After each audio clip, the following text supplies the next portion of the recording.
প্রবীণ গুন্ডা হিসেবে উদয়নবাবুকে একটুখানি স্বাধীনতা দেওয়া উচিত, যে ডোরা কাটা হাফ প্যান্ট নাকি সবুজ কোনো হাফ প্যান্ট, এটা তাঁর ইচ্ছা। একজন দুষ্কৃতী, যিনি মানুষকে মেরে থেকে থেকে কথায় হাত ভেঙে দেবো, পা ভেঙে দেবো, এই ধরনের গুন্ডা হুমকি ধমকির কথা বলতেন, যা অন্যায় ছিল। মুখ্যমন্ত্রীকে জ্যান্ত দগ্ধ করে দেবার, জ্বালিয়ে দেবার, তার গাড়ি ভেঙে পুড়িয়ে দেবার প্রয়াস ঘটানো হয়েছিল, সবাই জানেন। এবং সেই ক্ষেত্রে এই উদয়নবাবুর নামটি কিন্তু উঠে এসেছে। নোংরা জায়গায় ছুঁড়ে ডিমটা নষ্ট করবে না, যেখানে ছুটছেন সেই জায়গাগুলো খুব নোংরা জায়গা। যে বাবুন বাবু মমতা বন্দ্যোপাধ্যায়ের ভাই, দেখুন তারা কেউ মমতা বন্দ্যোপাধ্যায়কে চিনতে চাইছেন না। গরমও পড়েছে, কেউ পাখার দোকানে যাচ্ছে, কেউ এসির দোকানে যাচ্ছে, কেউ হাইকোর্টে যাচ্ছে, সুপ্রিম কোর্টে কেউ গিয়েছিল, এরপর কেউ লোয়ার কোর্টেও যেতে পারে। দেখতেই পাচ্ছেন এই মুহূর্তে দাঁড়িয়ে রুদ্রনীল ঘোষ রয়েছেন, শিলাজিৎ মজুমদার রয়েছেন। যেভাবে দেখা যাচ্ছে ইন্ডাস্ট্রির অবস্থা খারাপ ছিল আমরা জানতাম, কিন্তু সঙ্গীত জগতের অবস্থাও কি খারাপ সেটা কিন্তু আমাদের কর্ণগোচর ছিল না। কিন্তু আজকে যেভাবে দেখতে পাচ্ছি এই মুহূর্তে দাঁড়িয়ে বলছেন ভয় আউট, ভরসা ইন হয়েছে। আমার সঙ্গে রয়েছেন শিলাজিৎ মজুমদার, রুদ্রনীল ঘোষ। কথা বলার চেষ্টা করব। বলছি আপনাদের সঙ্গীত জগতেও কি এরকম ব্যাপার ছিল যে যাকে যত ভালোবাসা সে তত কাজ পাবে? দেখুন, ভালো তো সন্তানকে তার বাবা মা ভালোবাসবেই। এবার সন্তানের কিছু ভালো চাইলে সে তো করবেই, এটুকু তো থাকবে। কিন্তু মুশকিল হচ্ছে যে যোগ্যতাটা, যেটা রুদ্রটা খুব সুন্দর কথা বলেছে তখন ওখানে, যে যোগ্যতাটা পছন্দের উপরে হলে হয় না। যোগ্যতা মানুষে প্রমাণ করে, তারা করে। দেখুন, আমাদের মতো কয়েকজন শিল্পী আমরা গুটি কয়েক আছি, আমরা 32 বছর 33 বছর তো হয়ে গেল, আমরা এখনো সার্ভাইভ করছি। আমাদের সত্যি করে সেরকম কিছু, এত সরকার পাল্টেছে, কিছু প্রয়োজন হয়নি, মনে করিনি কখনো। আমাদের যদি কিছু না পেয়ে থাকি, মনে করি সেটা আমার কম। অন্য কারোর জন্য আমি পাইনি বলে, অন্য কারোর জন্য তো পাইনি, সুতরাং কোনোদিনই কি করে পাবো? কেউ আমাকে না পাবে কি করে? যদি দিত তাহলে পেতো। তো এনিওয়ে, সেটা থাকবে, সেগুলো হবে। কিন্তু আমাদের এখানে একটা সিস্টেমে আনার জন্য, এটাকে সিস্টেমে আনার জন্য, যেটা আমরা রুদ্রকে রিকোয়েস্ট করেছি আমার দিক থেকে, যে যাতে মুখ্যমন্ত্রীর কাছে এটা গোচরে যায়, যে we need a proper system, যে সিস্টেমটাতে আমাদের রুচিপূর্ণ গান বাজনা করা যাবে এবং এই এতটা নেপোটিজম থাকবে না। যোগ্যতা তো আমি ঠিক করে দিতে পারি না, ও করে দিতে পারে না। যোগ্যতা তো মানুষ ঠিক করে। আমাদের গান কে বলবে? রাঘব বন্দ্যোপাধ্যায় পপুলার কে বলেছিল? কোনো সরকার বলেছে? বলেনি তো। কিন্তু জনগণ তাকে করেছে। রুদ্র অভিনেতা এরকম কে ঠিক করেছে? জনগণ। ও আজকে বিধায়ক, সেটাও জনগণ। তো সেইটা জনগণ, কিন্তু একটা সিস্টেম, একটা প্ল্যাটফর্ম, যাতে এর অবহিত থাকেন যে আমাদের এখানে আমরা কাজগুলো একটু চাইছি র্যাশনালি হোক এবং বাংলা ইন্ডাস্ট্রি গ্রোথ হোক, সেটাই বেসিক্যালি। তার অনেক পয়েন্টস আলোচনা হবে, বলবো, কিছু হয়তো হবে, কিছু হবে না। রাঘব দা, আপনারা এই 15 বছর আর আপনাদের সঙ্গীত জগতেও কি এই খুব বেহাল অবস্থা? দেখুন, আমরা সঙ্গীত জগতের অনেক সরকারি প্রোগ্রামেতে আমি কখনো সুযোগ পেয়েছি, কখনো অন্য আমার কলিগস যারা তারা সুযোগ পেয়েছে, কিন্তু অনেকে, আমরা তো কথা বলছি যারা সুযোগ পায়নি তাদের নিয়ে। আমি ব্যক্তিগতভাবে অনেক সময় বলেছি, দেখুন এই অনুষ্ঠানটা আমাকে ডাকবেন না, আপনি অন্য কোনো শিল্পীদের ডাকুন। আমি বলেছি, সরকারি কিছু অফিসার সেটা জানেন, যে আপনি অন্যদেরও ডাকুন, আমাকে কেন বারবার বলছেন? অন্য অন্য শিল্পীরা আছে, তাদেরও ডাকুন, সবাই মিলে একসাথে কাজ করি, আনন্দটা সবাই ভাগ করে করি। সেটাও অনেক সময় হয়েছে। আবার কত সময় আমি এক্সপেক্ট করেছি যে এরকম একটা অনুষ্ঠানে আমাকে বলা হোক বা আমি একটু যদি গাওয়ার সুযোগ পাই, সেখানে আমি পাইনি। আমি বলছি এই মুহূর্তে দাঁড়িয়ে তথ্য সংস্কৃতির, আপনারা জানেন এই মুহূর্তে দাঁড়িয়ে মুখ্যমন্ত্রীর হাতে আছে, কিন্তু ভরসাযোগ্য মুখ এই সঙ্গীত জগতের যারা গুণী মানুষ রয়েছেন, তারা ভরসাযোগ্য মুখ রুদ্রনীল ঘোষকে তারা পাচ্ছেন। তারা বলছেন রুদ্রনীল ঘোষের মারফতে মুখ্যমন্ত্রীর কাছে কিছু বার্তা পৌঁছাতে। রুদ্রদা, কি বার্তা? দেখুন, আমি ধন্যবাদ জানাবো যে পারফর্মার্স অফ বেঙ্গল এই নামে যে সংস্থা, যেখানে শুধুমাত্র শিল্পীরা নন, মিউজিশিয়ানস, এই পুরো জগৎ যেভাবে তাদের যোগ্যতা অনুযায়ী কাজ না দিয়ে কে কাটমানি দিতে পারবে, কে অন্যায় সহ্য করতে পারে, অন্যায় দেখে মুখ বন্ধ করবে, সেইভাবে একটা তালিকা তৈরি করা হতো এবং সেই ধরনের শিল্পীদেরকে বারবার কাজ দেওয়া হতো। আজকে এখানে শিলাজিৎ এসেছেন, রাঘব চট্টোপাধ্যায় এসেছেন, পটা এসেছেন, সিধু এসেছেন, আরো বহু গুণী শিল্পী এসেছেন, মিউজিশিয়ানস এসেছেন। তো তারা সম্মানীয় মুখ্যমন্ত্রীর কাছে এর 15 বছর ধরে যে অন্যায়টা হয়ে এসেছে, এর আগের শাসকের অন্যায় যারা দেখতে পেতেন না তারাই ভালো, তারাই যোগ্য। এই সিস্টেমটা যাতে দূর হয়ে গিয়ে যে বার্তা এখন মানুষ দিচ্ছেন, যে পাচ্ছেন, যে ভয় আউট আর ভরসা ইন, সেই বার্তার জায়গা থেকে তারা খুব সুন্দর সঙ্গীত জগতে কোন গুণগুলো হলে ভালো হয় এই পারফরমেন্স অফ বেঙ্গল তারা সম্মানীয় মুখ্যমন্ত্রীর কাছে একটা বার্তা তুলে দিলেন। আমাকে আমন্ত্রণ জানিয়েছিলেন, যেহেতু আমি সঙ্গীত জগতের সঙ্গে বহু বছর ধরে অন্যভাবেও যুক্ত, গান লেখালেখি থেকে শুরু করে সব আর কি, তখন আমাদের স্ট্রাগল লাইফ একসঙ্গেই ছিল, তো সেটা পৌঁছে দেব। এখানে মহিলা শিল্পীদের নিরাপত্তা নিয়েও খুব সুন্দর একটি পয়েন্ট লেখা আছে, আমরা দেখেও মহিলা শিল্পীদের নিরাপত্তা অভাব বোধ করতে এই 15 বছর আপনারা দেখেননি কদিন আগে জাগো জাগো ভৈরবী জাগো জাগো মা লগ্নজিতার সঙ্গে কি ঘটনা ঘটেছিল।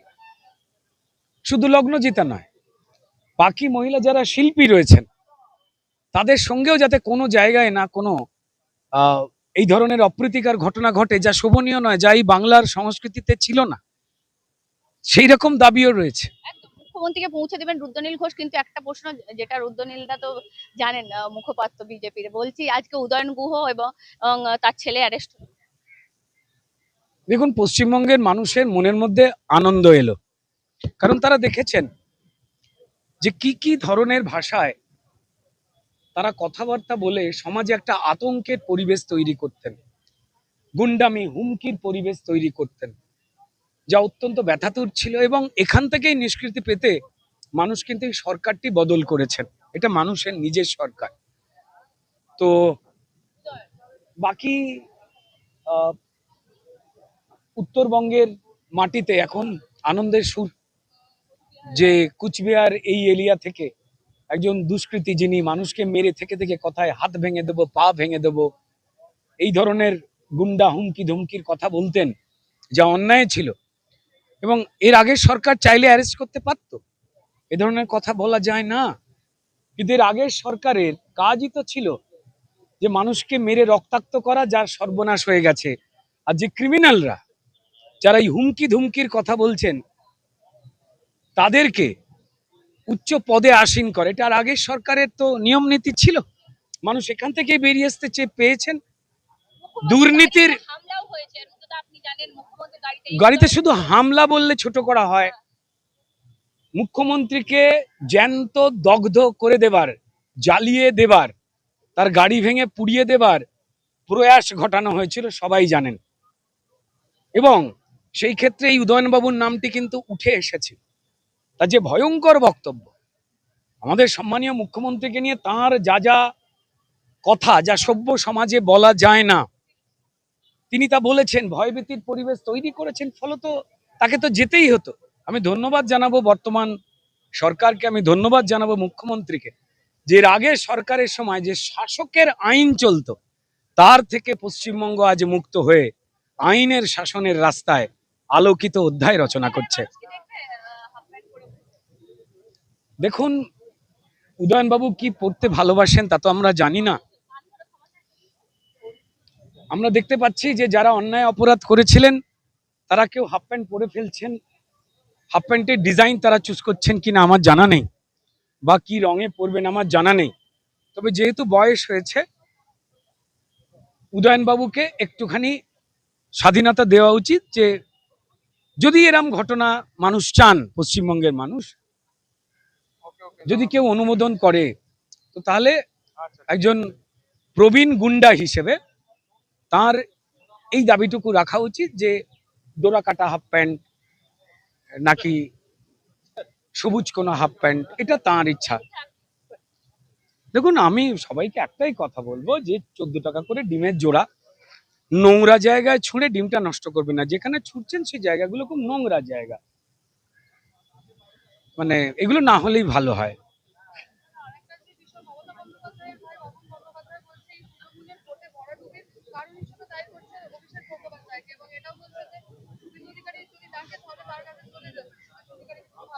আগে একটা বেশ কয়েক বছর আগে এরকম শোনা গিয়েছিল যে বাবুন বাবু নাকি ওই ঘরে যা যা চলছে সেখান থেকে নাকি বিরক্ত হয়ে গিয়ে শুভেন্দু অধিকারী মহাশয়ের সঙ্গে যেন তেন প্রকারণে দেখা করতে চান। এটা খবরটা শোনা গিয়েছিল, তার সত্যতা জানি না। কিন্তু আজকে আপনারা যে ঘটনাটা জানালেন যে বাবুন বাবু মমতা বন্দ্যোপাধ্যায়ের ভাই, তিনি এই কথাটি বলছেন, এটা শুনে মনে হলো আগের কথাটি বোধহয় ঠিকই শুনেছিলাম।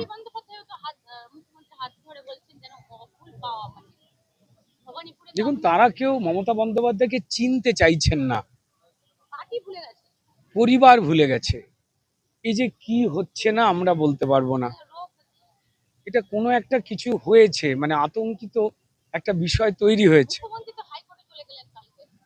দেখুন, পশ্চিমবঙ্গের প্রাক্তন মুখ্যমন্ত্রী মমতা বন্দ্যোপাধ্যায়, তিনি ঋষিকেশ, হরিদ্বার, লক্ষ্মণ ঝুলা যেখানে খুশি যেতে পারেন।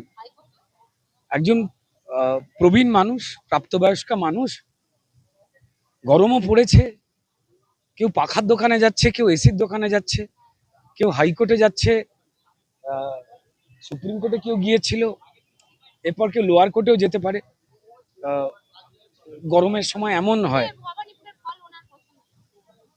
দেখুন, ভবানীপুর তো একটা গাছ নয় যে সেখানে ফল ধরবে, ঠিক আছে? ভবানীপুরে মানুষের রায় ওনার পছন্দ নয়, এবং উনি তো আগেই বলেছিলেন যে আমি আমার বুথে একটাও ভোট পাইনি, জানেন তো? উনি তো জেনেই গিয়েছিলেন যে ওনাকে এলাকার লোক কেউ পছন্দ করেন না।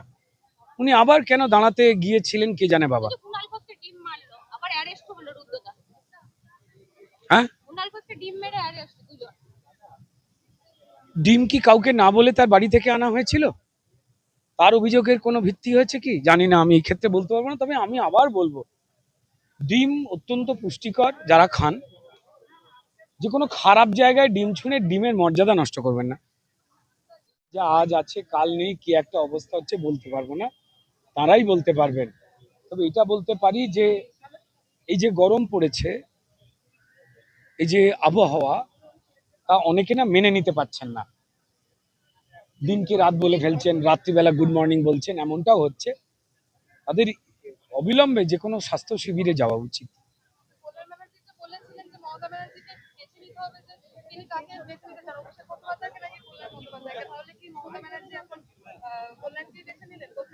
আমার মনে হয় যে কল্যাণ বাবুর মধ্যে মানে যতটা দুর্নীতি খুঁজে পাওয়ার, তিনি বোধহয় কম খুঁজে পেয়েছেন। আছে 5-6টা হয়তো, আর তার থেকে হয়তো অন্যজনের কাছে 5,000 6,000 আছে। এ তো আইন আদালত বলবে, মানুষ তো চাইছে যে হওয়া উচিত। এখন সে বিষয়ে আমাদের তো কিছু বলার নেই। নন্দিনীদি, এতজন শিল্পীকে এক জায়গায় করলেন, কার্যত সব মুখ্যমন্ত্রীকে বার্তা পৌঁছে দিতে চাইলেন। বলছি, এই 15 বছর কি আপনারা এক জায়গায় হতে পারেন? না না, আমি তো শিল্পী সে অর্থে এখন আর নই। অবশ্যই ছেলেদের নিয়ে গানের দল আছে, কিন্তু আজকে এখানে বাংলার প্রথিতযশা শিল্পীরা এসেছিলেন রুদ্রনীল ঘোষের মাধ্যমে। তারা সবাই রুদ্রনীল ঘোষের পুরনো বন্ধু, এবং সঙ্গে বহু উদীয়মান শিল্পী যাদেরকে আপনারা সে জি বাংলা, সারেগামাপা হোক, এমনি গানে হোক, সবসময় দেখছেন। কলকাতার বিভিন্ন মঞ্চে তারা গান এই সমস্ত স্ট্যান্ড আপ কমেডিয়ান যারা মিরাক্কেলে হয়তো মানে মিরাক্কেল থেকে যারা উঠে এসেছেন, যাদেরকে রোজ রোজ আপনারা দেখেছেন বাড়িতে, প্রত্যেকদিন সন্ধ্যেবেলা করেছেন। দেব চৌধুরীর মতন ফোক সিঙ্গার রয়েছেন, এবং এদেরকে তো আপনারা রোজ দেখেন। আজকে মেইনলি কিন্তু এদের কথা তুলে ধরার ছিল, আজকে তো আমার কথা তুলে ধরার নয়। আমি একসময় গান গাইতাম, সবাই পুরনো সংগঠন করলেন নন্দিনীদি, আর আপনারা একটা সংগঠন ফর্ম করলেন, তাতে কি নতুন শিল্পীরা গান গাইতে পারবে না? নতুন শিল্পী শুধু নয়, জেলা স্তর থেকেও সমস্ত শিল্পীদের তুলে আনার বার্তা দেওয়া হচ্ছে। যে এতদিন মানে কলকাতার শিল্পীরা তো গান গেয়েছেন, কিন্তু জেলা স্তরে সেভাবে নজর দেওয়া হয়নি। যে দেব যেটা বললো, যে একদম মানে প্রত্যন্ত গ্রামে যে সমস্ত ফোক শিল্পীরা ছড়িয়ে আছেন, তাদের কথা ভাবা হয়নি। সবার কথা ভাবার জন্য আজকে হয়তো সুরঞ্জিত দেখা গেল যে গ্রাম মানে জেলায় জেলায় যাচ্ছে, অনেক ভালো ভালো স্ট্যান্ড আপ কমেডিয়ান আছে, ওকে হয়তো সেই মুখটা রাখা হলো যে এই কাজটা করবে। সেরকম একটা মঞ্চ আমরা তৈরি করতে চাই, যে এই যে উদীয়মান ওরা যারা শিল্পী, আরো ওরা ওদের পরের প্রজন্মকে তুলে আনতে চাইবে। যে যেটা রাঘবদা বললেন যে একা গান বাজনা হবে না, যেটা অলোকদা বারবার বলে গেলেন, সমষ্টিগত চিন্তা ভাবনা, যে খালি আমি গান গাইবো, আমি স্টেজ পাবো। মিউজিশিয়ানদের ক্ষেত্রে এখানে কি কোনো নেপোটিজম হবে? মানে হবে না, হওয়া মানে সেটাই আমরা হবে না বলে এত বড় বার্তা আজকে আমরা দিয়ে দিতে পারি না। কিন্তু আমরা চেষ্টা করছি সেটা যাতে না হয়, দুর্নীতিটা না হয়, যে একটা কুক্ষিগত মানুষজনই শুধু কাজকর্ম পাবেন আর বাকিরা আঙুল চুষবেন, এটা যাতে কম হয়, এটা যাতে বন্ধ করা যায়, সেটার জন্য আজকে এই মঞ্চটা আমরা তৈরি করেছি। আমি চাইবো যে আপনি এখানে আরো অনেক অল্প বয়সী শিল্পী, লোকসঙ্গীত শিল্পী, স্ট্যান্ড আপ কমেডিয়ান সবাই তো আছেন, আমার মনে হয় আপনি ওদের কাছ থেকে একটু একটু শুনে নিন। আপনারা কি এতদিন পারফর্ম করতে পারেন? হ্যাঁ, এতদিন পারফর্ম করতে পেরেছি। এবার আমাদের যেটা প্রাপ্য বা যেটা এমআরপি আর কি, টিআরপি না হলে এমআরপি বাড়ে না, এটা মুশকিল হয়ে গেছে বর্তমান কালে। যতই ট্যালেন্ট থাক, টিআরপি চাই। আপনি কি খ্যাত, কোন চ্যানেল খ্যাত, কি করে এসছেন, ইংলিশ চ্যানেল নাকি পাড়ার নর্দমা, এগুলো এগুলো এখন ভেরি ইয়ে করে আর কি, সমস্তটাই ম্যাটার করে। এবং কমেডি যারা, তারা ফার্স্ট বলে লিঙ্ক পাঠান, লিঙ্ক দেখে ঠিক করবো শিল্পী সুন্দর কিনা, দেখতে ভালো কিনা, জামা কাপড় ছোট হবে কিনা, এরকম একটা ব্যাপার চলছিল আর কি। তো এইগুলো নিয়ে বলতে গেলে খারাপ বা এক ঘরে করে দেওয়ার একটা ব্যাপার থাকে। আর দ্বিতীয়ত উৎসব মেলা খেলা যেগুলো ছিল, এই ম্যাক্সিমামটাই মুম্বাই, 80% শিল্পী মুম্বাই থেকে, বাংলায় কোনো শিল্পী নেই, মানে এর একটা ব্যাপার আর কি। ও আসছে, তার বাজেট 20 লাখ। মানে বাংলায় আপনাদেরকে বঞ্চনা করা হচ্ছে, একদমই তাই, একদম তাই। ট্যালেন্ট থেকেও কাজ পাওয়া যেত না। দেখো, সরকারি অনুষ্ঠান। একদম আমি সোমদত্তা, আমি বলতে চাই যে আমাদের সবথেকে যেটা সমস্যার জায়গা ছিল যে কিছু মানুষ শুধুমাত্র অনুষ্ঠান করে গেছে, আর কিছু মানুষ তারা একই ধরনের বাইরে ব্যক্তিগত স্তরে অনুষ্ঠান করেছে কিন্তু সরকারি জায়গায় কাজ পেত না। সরকারি জায়গায় কিছু মানুষেরই ঘোরাফেরা মুখ চলতো, আমরা জানি নামগুলো, কারুর এখানে কুৎসা করে কোনো লাভ নেই। আমরা চাই আগামী সরকার সবার কাজের সমবন্টন হোক, প্রত্যেকে কাজ পাক, প্রত্যেক যোগ্য শিল্পী কাজ করে। সপ্তক তো একটাই জিনিস জানতে চাইবো, 15 বছরে কিরকম কাজ করেছেন, কত কাজ পেয়েছেন? 15 বছরের কাজ ভালো মন্দ মিশিয়ে, তার কারণ হচ্ছে কাজ আরো অনেক বেশি পাওয়া উচিত ছিল। কারণ আমি অনেক বছর হয়ে গেল মুম্বাই শিফট করে গেছি, এবং কলকাতার শিল্পী হিসেবে যেটা আমি ডিজার্ভ করতাম, আমার বন্ধু বান্ধবরা বলেন বা আমার সিনিয়ররা বলেন, যতটা আমার কাজ করা উচিত ছিল, তার ভাগ কাজ আমি কলকাতাতে করিনি, যার জন্য আমাকে অন্যভাবে ভাবতে হয়েছে। এবং আপনি মুম্বাই পাড়ি আমি মুম্বাই পাড়ি দিয়েছি এবং মুম্বাইতেই এখন থাকি। কিন্তু কলকাতাতে থেকে যে কাজগুলো আমি এক্সপেক্ট করতাম বা এখনো করি, লাস্ট 15 বছরে, আমি বলবো লাস্ট 12 বছরে তো একদমই করিনি। মানুষ হতে পারেননি এত। কাছের মানুষ তো কোনো কালেই ছিলাম না। আর সবচেয়ে বড় কথা, এটা ম্যান টু ম্যান ভ্যারি করে তাদের নেচারের ওপর। আমি খুব একটা আলাপি নই, আর আমি নিজেকে বেশি জাহির করতে পারি না। আমি সবসময় চেষ্টা করি যে আমার কাজ দিয়ে আমাকে লোকেরা মাপুক, এবং সেটা কারুর পছন্দের মানুষ না হতে পারি। শ্রোতা বন্ধুদের, যারা আমাকে গান বহু বছর ধরে শুনে আসছেন এবং যারা মনে করেন যে আমার ভেতরে সে ট্যালেন্টটা ছিল বা সেই পসিবিলিটি ছিল, এবং আমি এর আগে যখন সিপিএম এর আমলে যখন ছিল, তখন প্রচুর গান গেয়েছি, বাংলা ছবিতে প্রচুর গান গেয়েছি। তৃণমূল সরকার যখন নতুনভাবে এলো, শুরুর দিকে আমি অনেক গান গেয়েছি। তারপরে আস্তে আস্তে আস্তে আস্তে কাজগুলো খুব কুক্ষিগত হয়ে গেল, এবং যে কাজটা আমরা মানে প্রত্যেকের তো একটা র্যাঙ্ক হয় ধাপে ধাপে মানুষের। আমার আগের যে প্রজন্ম যারা আসছে আর কি, তারাও, তাদের মধ্যেও অনেক ভালো ভালো আছে, যারা আমার সিনিয়ররা ছিলেন, তাদের মধ্যেও যাদেরকে নেপোটিজম ঢুকে গেল, মানে হ্যাঁ, যে যত তেল দিতে পারবে সে তত। প্রত্যেকের একটা গ্রুপ হয়ে গেল, প্রত্যেকের আলাদা আলাদা গ্রুপ। যে গ্রুপটা আমি কোনোদিনও আগে দেখিনি, হয়তো কম বেশি ছিল, কিন্তু আমি কোনোদিন সেই গ্রুপের মধ্যে ছিলাম না। তারপরে গ্রুপটা বেশি হয়ে গেল, এবং পছন্দের শিল্পীরা ছাড়া কেউ পাবে না, যেটা তৃণমূল সরকার। তো মেলা খেলা অনুষ্ঠান হতো সপ্তকদা, সুযোগ তো অনেক ছিল। আমি বলছি না যে মেলাতে আমি গাইনি, মানে মেলাতে গাইনি, কিরম মেলা, মানে যেখানে প্রফেশনালি আমাদেরকে অ্যাজ এ মানে ডিমান্ডিং শিল্পী হিসেবে যেখানে নিয়ে যেত, সেখানে আমি কিছু করেছি। কিন্তু যে মেলাগুলোতে সম্পূর্ণভাবে তথ্য সংস্কৃতি দপ্তর একটা নেক্সাস কাজ করতো, যে মেলাতে ইয়ে করতো, সেরাম মেলাতে কিন্তু আমি গেয়েছি খুবই কম। কিন্তু আমি চাইতাম যাতে না গাই, তার কারণ আমি পরিষ্কার করতে চাই, কারণ যে আমার যে কাঙ্ক্ষিত রেমুনারেশনটা নিয়ে আমি অনুষ্ঠান করি, তথ্য সংস্কৃতি দপ্তর যে ধরনের মেলাতে অনুষ্ঠান শিল্পীদের পাঠাতেন আর কি, পপুলার শিল্পীর জন্য সেই মেলাতে গান গাওয়া কিন্তু খারাপ। তার কারণ হচ্ছে, সেই মেলাতে যদি একটা খুব লামসাম পয়সাতে 3-4টে গান যদি আমরা শুনিয়ে দিই, তাহলে তার পাশের পাড়াতে বা তার সেই পাড়াতে কিন্তু আমরা আমাদের সোলো অনুষ্ঠান করতে পারবো না। তাহলে ব্যবসায়িক দিক দিয়ে তো আমরা তো লস করছি আলটিমেটলি। কিন্তু সেই আপনাদের উপর চাপ থাকতো, কম টাকায় গান। আর কিছু করার নেই। আমাকে যদি ধরুন, এই যে ধরুন গান মেলা সিপিএম এর আমলে গান মেলা কিন্তু হতো, আমি কিন্তু গিয়েছি 2006-7 সালে, যখন আমার কেরিয়ারের একদম শুরুর দিকে আমি গান মেলা দেখেছি। তখন গান মেলা শুধুমাত্র রবীন্দ্র সদন, শিশির মঞ্চ এবং নন্দনের ওইখানে মুক্ত মঞ্চে হতো। একটা জায়গাতে হতো, সেখানে সবাই দুটো করে গান গাইতো, সেটা খুব ঠিক আছে। সেখানে আমি আমার মনে পড়ে না আমি পয়সা পেয়েছি কিনা, আমি এক্সপেক্ট করিনি, কারণ একদম নতুন ছিলাম, মঞ্চটা পাওয়াটা খুব দরকার। এবং তারপরে যখন এই গত সরকার যখন গান মেলাটাকে বড় করলেন, ওনারা করলেন পাড়ায় পাড়ায় গান মেলা। তো পাড়ায় পাড়ায় গান মেলাতে আমাদের মতো যারা এত বছর ধরে স্ট্রাগল করছি, যাদেরকে লোকেরা চেনে, তাদের কিন্তু গাইলে তাদের ব্যবসায়িক ক্ষতি। এটা তো আমার ব্যবসা, আমি তো আমার গলাটা বেঁচে খাই। আমাদের কিন্তু সেইখানে গান গাওয়াটা মানে আমাদের একটা বড় মঞ্চ দরকার, যেখানে আমরা অনেক লোককে গান শোনাতে পারবো। আমরা তাদের নতুন শিল্পী হিসেবে কাজ করি না, আমাদের আগের যারা এখন আসছে আর কি, তাদের চান্স পাওয়া বেশি দরকার ছিল। অনেক একটা ফোরামে এলেন সপ্তকদা, আমি বলবো নতুন মুখ্যমন্ত্রী থেকে আশা করবেন যে নতুন ভাবে কিছু চাইবেন বা তার কাছে কিছু আর্জি রাখবেন। আমি আর্জি এটি রাখবো যে উনি মানে যোগ্যদের, যারা যোগ্য তাদেরকে একটু দেখুন, যারা আপকামিং যোগ্য এবং যারা এখন কাজ করছে যোগ্য, তাদেরকে আমি বলছি না যে আপনি সরকার থেকে কোনো শো অর্গানাইজ করুন, সরকারি অনুষ্ঠান যদি হয় তাহলে তো সেখানে তাদেরকে দেওয়া দরকার। কিন্তু আমার কথা হচ্ছে গান বাজনা এবং এই চলচ্চিত্র জগতে সেখানে গ্রুপবাজি আর মানে কি বলবো রাজনীতিকরণটাকে উনি বন্ধ করুন। কেননা we are not at all comfortable. আমি রাজনীতি করার জন্য আসিনি, অন্তত এই মুহূর্তে তো। সরকারের কাছে একটা আশা। হ্যাঁ, এই মুহূর্তে তো আমার রাজনীতি করার মতো কোনো মানসিকতা নেই। যারা রাজনীতি করার ইচ্ছুক তারা করুন, কিন্তু আমরা গান বাজনা করতে এসেছি।